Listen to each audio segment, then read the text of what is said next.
J'ai l'insigne honneur de prononcer cette déclaration au nom des pays membres de la Confédération du Sahel, AES, à savoir le Burkina Faso, la République du Mali et la République du Niger.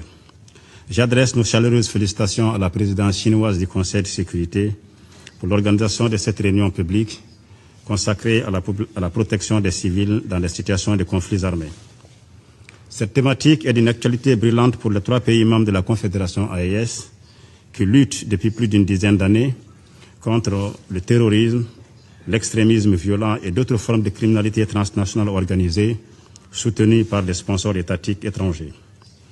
Les terroristes et les sponsors étrangers sont responsables principalement de la mort de milliers de nos populations, y compris des femmes et des enfants.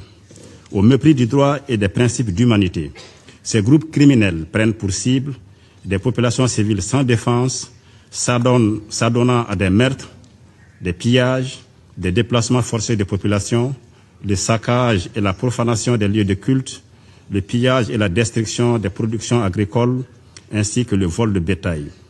Ils sont également auteurs de la destruction des infrastructures civiles, notamment les écoles, les centres de santé, les équipements d'eau et d'énergie.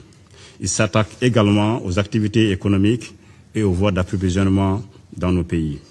Pour mettre fin à ces crimes transnationaux organisés et pour créer les conditions d'un développement durable au profit de des populations sahéliennes, leurs excellences le capitaine Ibrahim Traoré, président du Faso, chef de l'État, le général d'armée Assimi Goïta, président de la transition du Mali, chef de l'État, et le général d'armée Abdourahmane Tchani, président de la République du Niger, chef de l'État, ont décidé en toute souveraineté de mutualiser les efforts des 3 pays dans les domaines de la défense, de la diplomatie et du développement.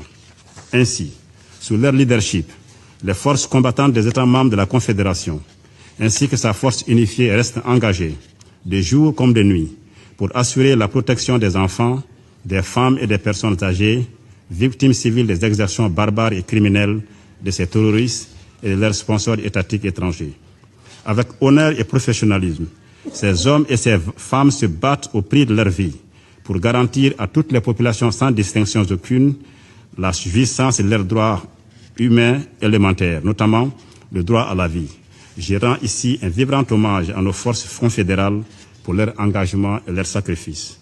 Dans un tel contexte, la Confédération AES condamne fermement tous les narratifs mensongers conçus par certains organes de presse de pays impérialistes devenus des relais de la propagande terroriste et qui s'attellent à jeter le discrédit sur l'intégrité, le professionnalisme et la rigueur des soldats du Sahel. Ces médias mensonges se taisent tout curieusement sur les succès quotidiens que remportent nos forces de défense et de sécurité contre ces forces du mal. Nous appelons à la fin immédiate de ce terrorisme médiatique quotidien dont nos pays et nos populations sont victimes.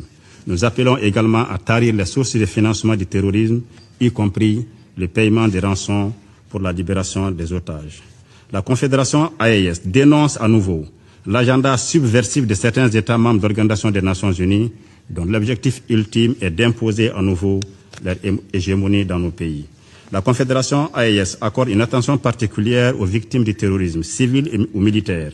Chacun de ces États membres dispose de stratégies et de programmes visant à aider les populations affectées, y compris les réfugiés et les déplacés internes. À cet égard, nous saluons la déclaration à la presse du 15 mai 2026, par laquelle le Conseil de sécurité, votre Conseil, condamne fermement les attaques terroristes coordonnées contre les villes, comme plusieurs villes maliennes, le 25 avril 2026, et exprime sa compassion et sa solidarité avec le Mali, son peuple et ses autorités.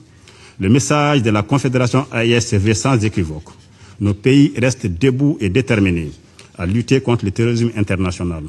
Nous restons engagés pour la protection de nos populations civiles en toutes circonstances et dans le respect de nos engagements internationaux, en particulier dans le domaine des droits de l'homme et des droits internationaux humanitaires. Je termine en rendant un hommage appuyé à toutes les victimes du terrorisme, sahéliennes comme étrangères, civiles comme militaires, avec une pensée particulière pour les victimes des événements du 25 avril 2026 au Mali. Je salue la résilience admirable des populations sahéliennes face à la situation difficile que nos pays traversent. Enfin, je réaffirme la détermination des États membres de la Confédération AES à lutter contre le terrorisme et l'extrémisme violent dans notre espace commun. Je vous remercie. 感谢马里代表的发言。